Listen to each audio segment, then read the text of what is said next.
वज़ीर आला सिंध सैयद मुराद अली शाह मीडिया सां ॻाल्हाईंदे चयो आहे त कश्मीर कंदकोट शिकारपुर कोटकी जैकाबाद ऐं सखर ज़िले में बदअमनी जो सबबु क़बीलाई झेड़ा आहिनि, जंहिंजो ख़ात्मो ज़रूरी आहे। हुन चयो त हालात पहिरियां ई ख़राबु हुआ ऐं निगरान हुकूमत में अञा वधीक हालात ख़राबु थिया आहिनि। हाणे क़बीलाई झेड़नि जो ख़ात्मो करणो पवंदो। वज़ीर आला सिंध सैयद मुराद अली शाह वधीक चयो त निगरान हुकूमत जे 6 महीननि में बदअमनी जो राकास वधियो, जल्द अमन अमान जी सूरत हाल खे बहितर कयो वेंदो। वज़ीर आला सिंध चयो आहे त पुलिस, रेंजर्स ऐं पाक फ़ौज जी मदद सां जल्द अमन कराइबो। पहिरियां त इहो ॾिसिजे त मिलिट्री असलो धाड़ियलनि वटि किथां मिले थो ऐं असां वफ़ाक़ी हुकूमत खे दरख़्वास्त ॾींदासीं त उहा असांजी मदद करे धाड़ियलनि जो ख़ात्मो आंदो वञे। वज़ीर आला सिंध सैयद मुराद अली शाह वधीक चयो आहे त फंड जो कोई इशू न आहे। हाणे क़बीलाई सरदारनि खां बि मदद वरिती वेंदी त जीअं धाड़ियलनि जो ख़ात्मो करे सघूं, जंहिं करे वज़ीर दाख़िला खे फुल पावर ॾेई छॾिया आहिनि। इंशाअल्लाह जल्द धाड़ियलनि जो ख़ात्मो करे पूरी सिंध में अमन अमान जी सूरत हाल खे बहितर बणायो वेंदो। अहिड़े ख़्यालनि जो इज़हार वज़ीर आला सिंध सैयद मुराद अली शाह दड़ी सुंदरानी में PPMPA सरदार ग़ुलाम आबिद ख़ान सुंदरानी सां घरवारी जे लाॾाणे ते ताज़ियत खां पोइ मीडिया सां ॻाल्हाईंदे कयो। इन मौक़े ते वज़ीर आला सिंध सां सूबाई वज़ीर ऐं PP अॻुवान बि गॾु हुआ।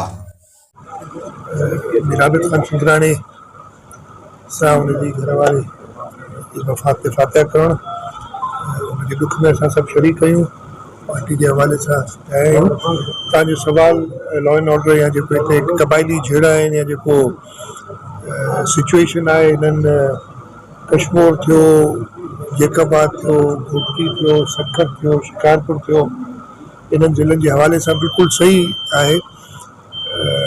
हालात पहिरीं बि ख़राबु हुआ, वरी जॾहिं असांजी गवर्नमेंट हुई पोइ उनजे मां ईअं कोन चवंदुसि कि तमामु सुठा हालात आहे, पर उनजे बि आख़िरी 6 महीननि में हालात ख़राबु थियण शुरू थिया हुआ। वरी जेकी केयरटेकर सेटअप आई 6 महीना, उन में का बहितरी न आई। उन वक़्त में असांखे त इल्ज़ाम लॻंदो न बसि सियासी माण्हू आहिनि, सियासी मसइलतूं आहिनि, हिननि खे उन 6 महीननि में त का अहिड़ी सियासी मसइलत न हुई।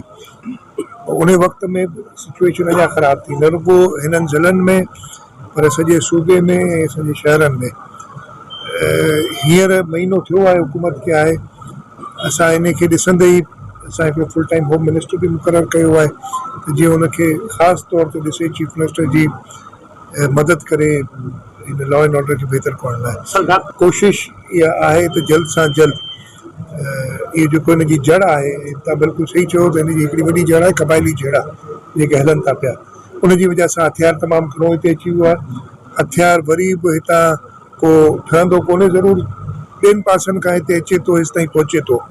सो police, rangers, civil arm forces ऐं फ़ौज जी मदद सां इंशाअल्लाह ताला कोशिशि कंदासीं त जल्द सां जल्द हिते अमन अमान बहाल थिए, हिन इलाइक़े जे माण्हुनि खे सुख जो साह खणी सघनि। ऐं हुकूमत बिल्कुलु इन ॻाल्हि सां ख़बर आहे त इहो हिकिड़ो वॾो इशू आहे, हिनखे रिज़ॉल्व करणो पवंदो। हमारी पुलिस ने शांति भी ली है। हमने जब गवर्नमेंट थी पहले, उस वक्त भी जो मिलिट्री ग्रेड वेपन्स हैं उसके लिए दरख्वास्त की थी फेडरल गवर्नमेंट से। थोड़ी सी वहाँ पे रिलक्टेंस थी वो देने में।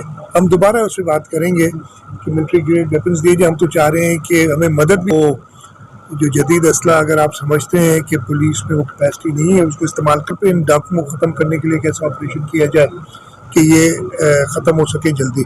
और हम दोबारा उस सिलसिले में रिजू कर रहे हैं वफाक से भी, और मुझे उम्मीद है मेरी इंटीरियर मिनिस्टर से भी बात हुई थी। आए थे वफाकी इंटीरियर मिनिस्टर जो है वो आए थे कराची, और उनसे मुलाकात में भी ये बात हुई। और हमारे पास फंड्स का इशू नहीं है इस सिलसिले में, हमें सिर्फ चाहिए होती है परमिशन उस मिलिट्री ग्रेड वेपन की, जो पता नहीं कैसे डाकुओं के पास पहुंच गए।